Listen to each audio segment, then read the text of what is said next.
নমস্কার বন্ধুরা, আশাস কুকবুকে সবাইকে স্বাগত। বন্ধুরা, আজকে আমি চাল কুমড়ো দিয়ে এমন একটা ইউনিক রেসিপি বানিয়ে দেখাবো যেটা দেখলে কিন্তু সত্যিই তোমরা অবাক হয়ে যাবে।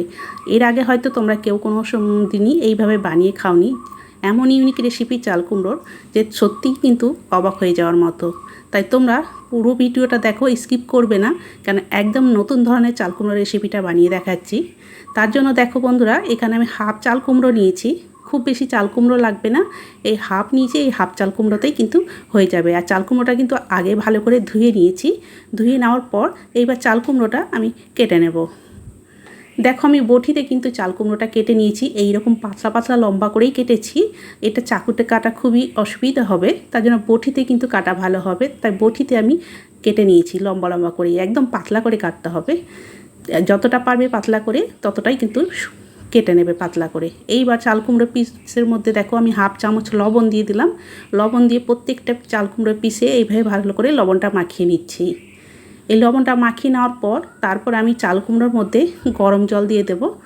এখানে আমি বাটিতে কিছুটা গরম জল করে নিয়েছি। দেখো, গরম জলটাই এই চাল কুমড়োর উপরে দিয়ে দিচ্ছি। দিয়ে তারপরে এই চাল কুমড়োগুলো এই গরম জলেই 10 মিনিট ভিজিয়ে রাখবো। তাতে কিন্তু চাল কুমড়োটা বেশ নরম হয়ে যাবে। গরম জলে ভিজিয়ে রাখবে, তাহলে খুব তাড়াতাড়ি কিন্তু নরমটা হয়ে যাবে। এটা সাইডে এবার সরিয়ে রেখে দিলাম। তারপরে দেখো, এখানে 3টে আলু নিয়েছি। আলুগুলো আগে সেদ্ধ করে নিয়েছি। এবার একটা এই কাঁটা চামচের সাহায্যে আমি আলুগুলো ভালো করে ম্যাশ করে নিচ্ছি। চাইলে তোমরা ম্যাশার দিয়েও ম্যাশ করে নিতে পারো, তবে আমি কাঁটা চামচ দিয়েই ম্যাশ করে নিচ্ছি। এতেও কিন্তু খুব সুন্দর ম্যাশ হয়ে যাবে।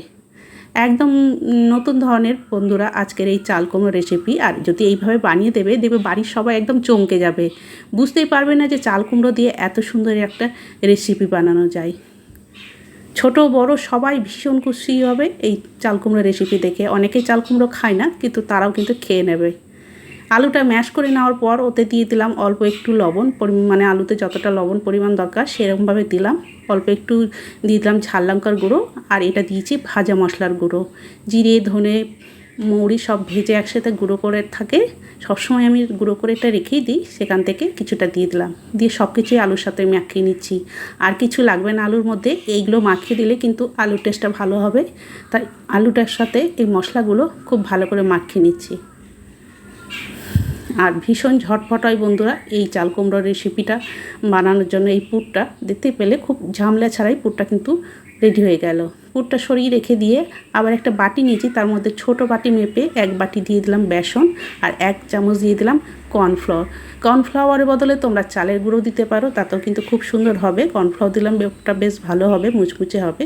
ওর মধ্যে পরিমাণ মতো লবণ আর একটু এতেও ঝাল লঙ্কার গুঁড়ো দিয়ে দিলাম। সব শুকনো উপকরণগুলো আগে ভালো করে মিশিয়ে নিলাম। তারপরে ওই বাটিতেই জল নিয়েছি। এবার অল্প অল্প করে জল দিয়ে একটা ব্যাটার তৈরি করে নেব। প্রথমে একবারে বেশি জল দেবো না, তাহলে গোটা ধরে যায়। তার জন্য অল্প অল্প করে জল দিয়ে একটা সুন্দর ব্যাটার তৈরি করে নিতে হবে।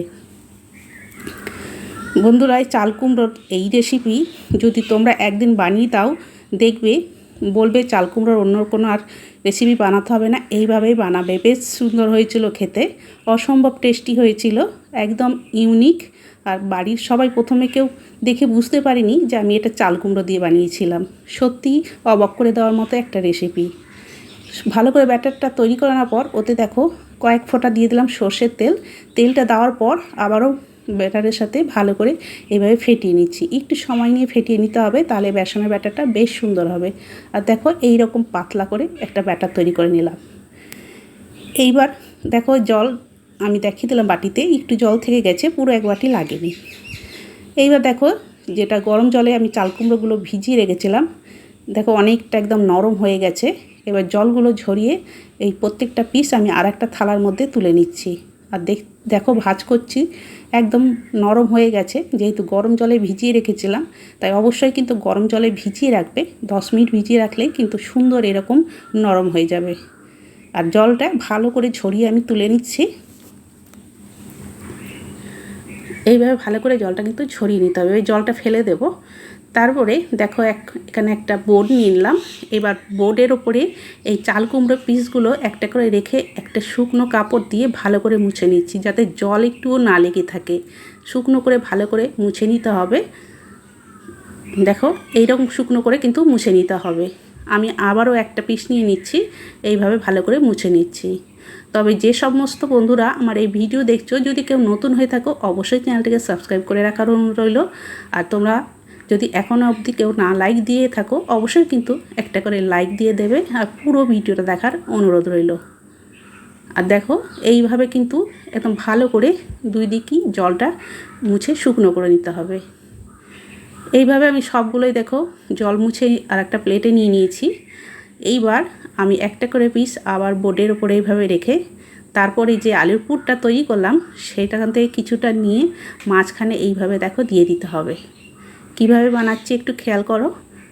দেখো এইভাবে আলুর পুরটা কিছুটা দিয়ে দিলাম, তারপরে এই দিক এই করে ভাঁজ করে দিতে হবে। দেখো ভাঁজটা দেখেই বুঝতে পারছো আমি কিভাবে দিচ্ছি। দেখো কত সুন্দর ভাঁজ তৈরি হয়ে গেল। এবার উল্টো দিক করে এই যে এক্সট্রা বেরিয়ে আছে সেটা আমি এইভাবে চাকু দিয়ে কেটে দিলাম। আর এটা কিন্তু ফেলে দেবো না, সবজির সাথে মিশিয়ে রান্না করে নেব। আর এইটা দেখো কেটে দেওয়ার জন্য চারিদিকে কিন্তু সুন্দর লাগছে দেখতে। এইভাবে কিন্তু একটা তৈরি হয়ে গেল, বাকিগুলো কিন্তু এইভাবে তৈরি করে নেব। তোমাদের আরও একটা বানিয়ে দেখাচ্ছি যাতে তোমাদের সুবিধে হয় বুঝতে। মাঝখানে এইভাবে আলুর পুরটা দিয়ে দিতে হবে, দিয়ে তারপরে এইভাবে ভাঁজ করে দিতে হবে। দেখো এইভাবে এই আরেক দিক উল্টে ভালো করে একটু ভাঁজ করে দেবে। দেখো তারপরে উল্টে দিয়ে যে এক্সট্রা বেড়ে আছে সেইটা এইভাবে কেটে দেবে, তাহলে বেশ নিচেটা সমান হয়ে যাবে, দেখতে ভালো লাগবে। আরও একটা দেখো তৈরি করা হয়ে গেল। এইভাবে আমি সবগুলো তৈরি করে নিচ্ছি। দেখো এইভাবে কিন্তু আমি সবগুলো তৈরি করে নেব। এখানে আমার তৈরি করা হয়ে গেছে সবগুলো। দেখো কতটা সুন্দর ডিজাইন হয়েছে। এবার ভেজে নেব, তার জন্য দেখো ফ্রাইং প্যান বসিয়ে দিয়েছি গ্যাসের ওপরে। অল্প তেল দিয়েছি, খুব একটা বেশি তেল লাগবে না, অল্প তেলে কিন্তু ফ্রাই করব। এবার তেলটা যেই গরম হয়ে এসেছে তখন এইগুলো একটা করে নিয়ে এই বেসনের ব্যাটারের মধ্যে এইভাবে ভালো করে চুবিয়ে তেলের মধ্যে দিয়ে দিচ্ছি। যে দিকটা ভাঁজ আছে সেই দিকটা কিন্তু তেলের নিচের দিকে দিতে হবে। দেখো এইভাবে নিয়ে ভাঁজের দিকটা তেলের দিকে দিতে হবে। দিয়ে প্রথমে একটু মানে হিটটা একটু মিডিয়ামই রাখতে হবে। যখন কিছুক্ষণ ভাজা হয়ে যাবে তখন হিটটা আর একটু কমিয়ে দিতে হবে। প্রথমে মিডিয়ামে রাখবে, না হলে কিন্তু তলায় লেগে যাবে, তার জন্য প্রথম অবস্থায় মিডিয়ামে রাখতে হবে। তারপরে দেখো কিছুক্ষণ রাখার পর এবার উল্টে দেব।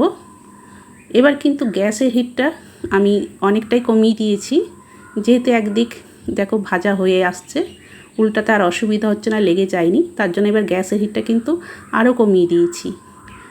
মানে মিডিয়াম টু লোয়ের কাছে করে দিলাম গ্যাসের হিটটা, দিয়ে এবার আরেকদিক উল্টে দিয়ে ভেজে নেব। মিডিয়াম টু লো হিটে রেখেই উল্টে পাল্টে ভাজতে হবে, তাহলে বেশ সুন্দর ভাজা হবে। চাল কুমড়ো যেটা বাকি আছে সেদ্ধ হতে সেটাও কিন্তু সেদ্ধ হয়ে যাবে। উল্টে পাল্টে এইভাবে দুই দিক সুন্দর করে ভেজে নেব। যতক্ষণ না ভাজা হচ্ছে এইভাবে বারে বারে উল্টে পাল্টে ভেজে নিতে হবে। আর হিটটা কিন্তু মিডিয়াম টু লোই রাখবে, তাহলে বেশ সুন্দর ভেতর থেকে ভাজা হয়ে যাবে চাল কুমড়ো পিসগুলো। দেখো দুই দিকই উল্টে পাল্টে বেশ সুন্দর কালার এসে গেছে, মানে ভাজা হয়ে গেছে দেখেই বুঝতে পারছো। এবার আমি তেল থেকে কিন্তু তুলে নেব। এইভাবে তেল ঝরিয়ে তুলে নিতে হবে। দেখো কত সুন্দর হয়ে গেল একটা তৈরি, একদম ভীষণ টেস্টি, একদম ইউনিক। বন্ধুরা তোমাদের কেমন লাগলো আজকের এই চাল কুমড়ার রেসিপি অবশ্যই কিন্তু তোমরা কমেন্ট করে জানাবে। আর তোমরা কিন্তু অবশ্যই একবার এইভাবে বানিয়ে খেয়ে দেখো, ভীষণ ভালো লাগবে। আর যদি ভালো লেগে থাকে আজকের এই চাল কুমড়ো রেসিপি তোমরা কিন্তু অবশ্যই প্রত্যেকের সাথে শেয়ার করে দিও। আরও দুটো দিয়ে দিয়েছিলাম, তারপরে সবগুলো ভেজে নিয়ে এবার তোমাদের দেখাচ্ছি। দেখো কতটা সুন্দর হয়েছে দেখতে, এটা ভীষণ টেস্টি হয়েছিল বন্ধুরা খেতে। এটা যে কোনো চাটনি সসের সাথেও খেতে পারো, আবার ডাল ভাতের সাথেও খাবে, বেশ ভালো লাগে খেতে। তাহলে বন্ধুরা আজকের আমার এই চাল কুমড়ো রেসিপি তোমাদের যদি ভালো লেগে থাকে অবশ্যই কিন্তু তোমরা একটা মিষ্টি কমেন্ট করে জানাবে। আর যদি কেউ নতুন বন্ধু হয়ে থাকো, এখনও চ্যানেলটিকে সাবস্ক্রাইব না করে থাকো, অবশ্যই কিন্তু চ্যানেলটিকে সাবস্ক্রাইব করে রেখো। আর বন্ধুরা এখনকার কিন্তু হাইপ অপশান আছে, ওটা কিন্তু তোমরা ভুলে যেও না হাইপ করতে, অবশ্যই একটা হাইপ করে দেবে। আর লাইক কিন্তু প্রত্যেকেই করো, কিন্তু তোমাদের লাইক আর তোমাদের মিষ্টি কমেন্ট আমাকে ভিডিও বানাতে আরও উৎসাহ করে। তাহলে বন্ধুরা আজকে আমি এখানেই শেষ করছি, আবার একটা নতুন রেসিপি নিয়ে চলে আসবো। সবাই ভালো থেকো, সুস্থ থেকো, সবাইকে অনেক অনেক ধন্যবাদ জানিয়ে আজকে আমি এখানেই শেষ করলাম।